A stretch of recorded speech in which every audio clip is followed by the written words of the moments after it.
At 67, Dorothy Chen was ready to give up her independence. Her own home had become a prison of memories. Boxes blocking hallways, rooms she couldn't enter, and a daughter begging her to move to assisted living. "I felt like a stranger in my own house," Dorothy told me through tears. But everything changed when she discovered 3 decluttering rules that professionals say you should never break. In just 30 days, Dorothy didn't just transform her home, she got her life back. What she learned goes against everything you've been told about decluttering after 60. If you're drowning in decades of belongings and feel like there's no way out, hit that like button right now, because what I'm about to share could save your independence. And subscribe if you're ready to take control of your space once and for all. Dorothy's story proves it's never too late to start over. Here's the brutal truth nobody talks about. Traditional decluttering advice is designed by 30-something minimalists who've never faced what you're going through. They tell you to start small with junk drawers and take it slow. But they've never had to sort through 40 years of marriage memories, decide what to do with the deceased spouse's belongings, or figure out how to downsize a lifetime of achievements into a smaller space. Marie Kondo never had to choose between her children's baby clothes and her mother's china. These so-called experts don't understand that every item in your home tells a story, holds a memory, or represents a piece of who you are. That's why their cookie-cutter methods leave you more overwhelmed than when you started. Dorothy tried the traditional approach first, spending months moving one drawer at a time while her home stayed dangerously cluttered. "I felt like I was rearranging deck chairs on the Titanic," she said. The gentle methods weren't just ineffective, they were keeping her trapped. But then, Dorothy discovered something game-changing: 3 rules that every decluttering expert tells you to never break. And when she broke them, everything changed. Are you ready to learn what professionals don't want you to know? Forbidden rule number 1. The first forbidden rule Dorothy broke: never start with sentimental items. Every decluttering expert screams this. They say start with trash, old magazines, expired products. But here's what they don't understand. When you're over 60, everything feels sentimental. Dorothy proved them wrong by doing the exact opposite. She walked straight into her late husband Frank's workshop, the room that had been untouched for 2 years since his passing. "Everyone told me to save it for last," Dorothy said, "but I realized it was the room controlling my entire house." Here's why the emotional first approach works. When you tackle your hardest emotional challenge first, everything else becomes manageable. It's like ripping off the biggest band-aid. Suddenly the smaller ones don't hurt anymore. Dorothy used what I call the memory box method. Here's exactly how it works. Step 1, choose 5 items that truly capture the person's essence. Dorothy picked Frank's favourite hammer, his reading glasses, a photo of them dancing, his coffee mug, and a love note he'd left in his toolbox. Step 2. Photograph 20 meaningful items before letting them go. Dorothy took pictures of his entire tool collection, creating a digital memory book she could flip through any time. Step 3. Find purposeful homes for the rest. Instead of letting Frank's tools gather dust, Dorothy donated them to a local high school shop class. Frank would love knowing his tools are teaching young people, she realized. The breakthrough moment came when Dorothy found that love note. "Clean up after yourself, sweetheart. Love you, Frank." She laughed for the first time in months. He was still taking care of me, even from his workshop. Within 4 hours, Dorothy had transformed the workshop into a bright reading nook. But more importantly, she'd made peace with her grief. "I kept his memory but released his stuff," she said. "Have you been avoiding your most emotional space?" Drop a heart in the comments if you have a room you haven't been able to face. You're braver than you think. Forbidden rule number 2. The second forbidden rule Dorothy shattered: don't declutter in one day. Every expert preaches the slow approach: 15 minutes here, one drawer there. But Dorothy discovered this gradual method is actually what keeps seniors stuck forever. Here's the truth: when you're dealing with decades of accumulation, slow progress feels like no progress. You spend 3 weeks organizing one closet while the rest of your house remains overwhelming. It's like trying to empty an ocean with a teaspoon. Dorothy introduced me to what she calls the lightning strike method, transforming one complete room in just 4 hours. I needed to see dramatic change to believe change was possible, she explained. The psychology is powerful. When you see one room completely transformed, your brain shifts from "this is impossible" to "I can do this." That momentum carries you through the entire house. Here's Dorothy's exact 4-hour process that changed everything. Hour 1, the Great Exodus: remove everything that doesn't belong in that room. Dorothy tackled her living room first. Out went dishes, mail, laundry, tools, books from other rooms. "I couldn't believe how much didn't belong there," she said. Hour 2, the truth sort. Everything remaining gets sorted into 3 piles: love it, use it, or lose it. Love it means it brings joy or serves your current life. Use it means you've used it in the past year. Everything else, lose it. Dorothy was ruthless. Her 47 decorative pillows became 8.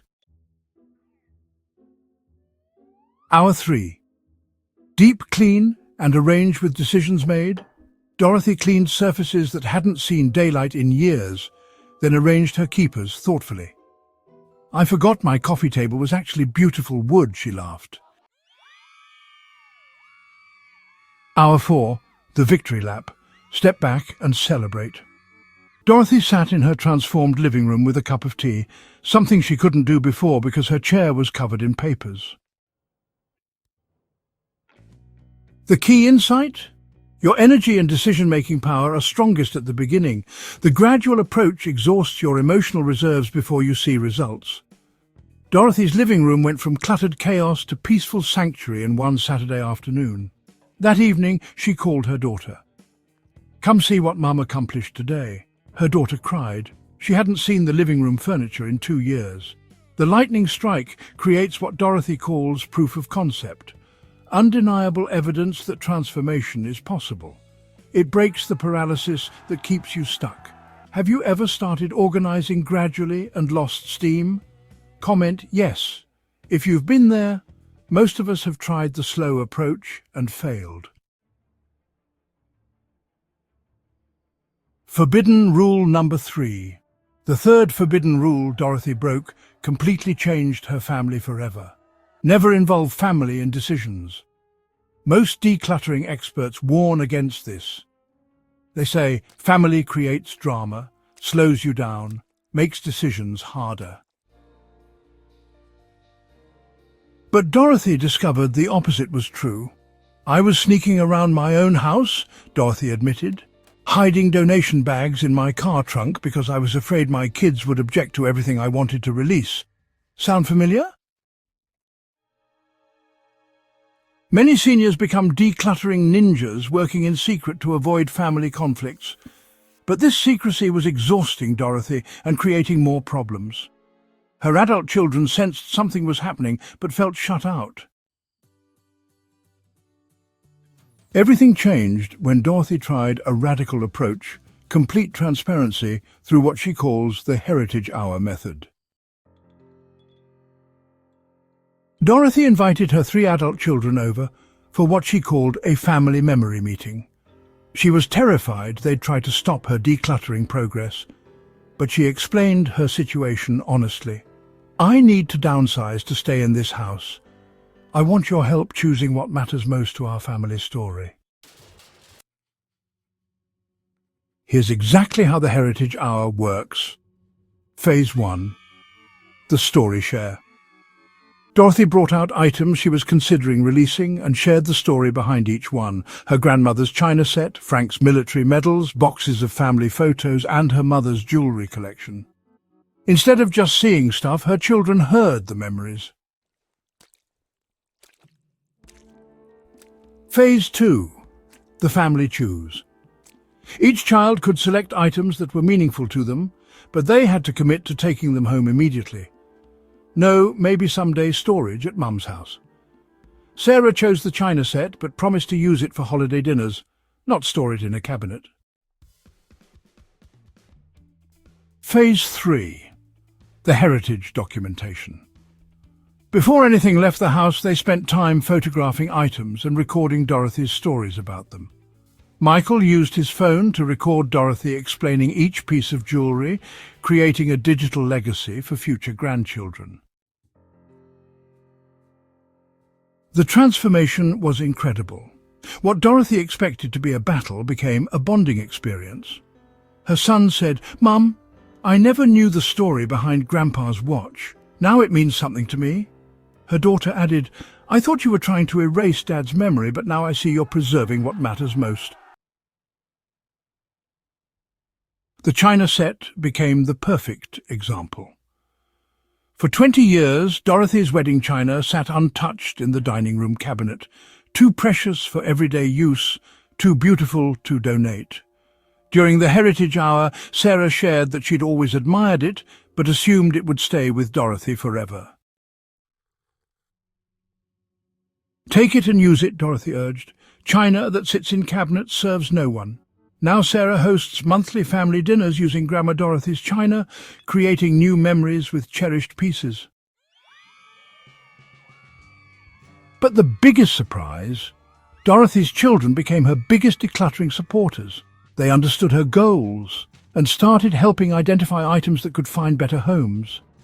Michael took Frank's tools to his garage, Sarah adopted the china tradition, and youngest daughter Emma inherited Dorothy's sewing supplies for her quilting hobby. The Heritage Hour eliminated the guilt Dorothy felt about releasing items because she knew meaningful pieces were staying in the family. It also prevented future conflicts. No one could later say, "Why did you get rid of Dad's things without asking us?" 6 months later, Dorothy's house was transformed, her family relationships were stronger, and everyone understood that decluttering wasn't about forgetting the past. It was about honoring it while making space for the future. "My kids went from being obstacles to being my biggest cheerleaders," Dorothy reflected. They finally understood that keeping everything wasn't honoring their father's memory. Using and enjoying special pieces was. Have you been decluttering in secret to avoid family drama? Comment below. Are your adult children part of the solution or part of the problem? Let's help each other navigate these family dynamics. 30 days after breaking those 3 forbidden rules, Dorothy's life was completely transformed. Let me share the incredible results that will inspire you to start today. The numbers tell an amazing story. Dorothy reduced her belongings by 65% without a single regret. She cleared 6 complete rooms, donated 23 bags of clothes, and found homes for 15 boxes of meaningful items with family members. You know, the real transformation wasn't about stuff, it was about reclaiming her life. Safety improved dramatically. Dorothy could now walk through every room without navigating obstacle courses. For the first time in 3 years, Dorothy hosted Thanksgiving dinner. "I have a dining room table again," she celebrated. The emotional transformation was profound. Dorothy started watercolor painting in Frank's former workshop, now her bright art studio. "I'm creating instead of just preserving," she realized. Her relationship with her children strengthened beyond recognition. Weekly family dinners returned, using Sarah's inherited china. "My house feels like a home again, not a museum," Dorothy said through happy tears. The most powerful moment? Dorothy's neighbour commented, "You seem lighter, more like your old self." Dorothy replied, I finally have room to breathe, room to live, room to be me again.